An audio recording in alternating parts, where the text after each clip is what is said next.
இரவு நேரங்களில் கடற்கரை பூங்காக்களுக்கு செல்லும் மக்களை துரத்தக்கூடாது என்ற கோரிக்கைக்கு டிஜிபி சென்னை காவல் ஆணையர் பதிலளிக்கும்படி சென்னை உயர்நீதிமன்றம் உத்தரவிட்டுள்ளது.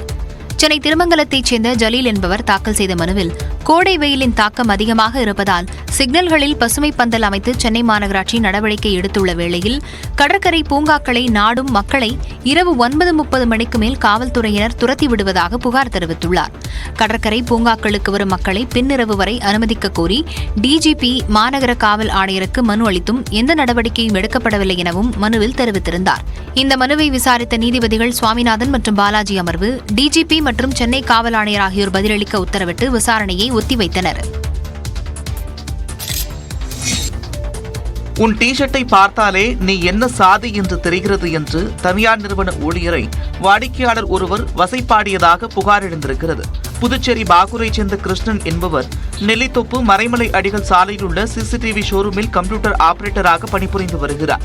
இந்த கடைக்கு கடந்த 23ஆம் தேதி வந்த வாடிக்கையாளர் ராஜராஜன் கடையின் உரிமையாளரான அனில்குமாருடன் சத்தமாக பேசிக் கொண்டிருந்தார்.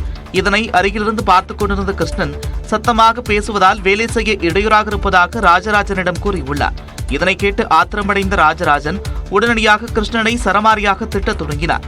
அம்பேத்கர் உருவம் பொறிக்கப்பட்டிருந்த டி-ஷர்ட்டை கிருஷ்ணன் அணிந்திருந்ததை பார்த்த அவர், இந்த டி-ஷர்ட்டை பார்த்தாலே உனது சாதி தெரிகிறது, நீ எல்லாம் பேசவே கூடாது என்று ஏக வசனத்தில் திட்டியதாக குற்றம் சாட்டப்படுகிறது.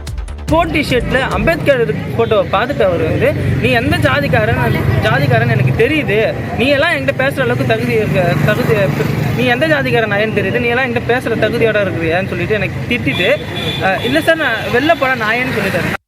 இது தொடர்பாக தன்வந்திரி நகர் காவல் நிலையத்தில் புகார் அளித்தும் நடவடிக்கை எடுக்காததால் தேசிய தாழ்த்தப்பட்டோர் நல ஆணையத்தை அணுக முடிவு செய்திருப்பதாக கிருஷ்ணன் தெரிவித்தார்.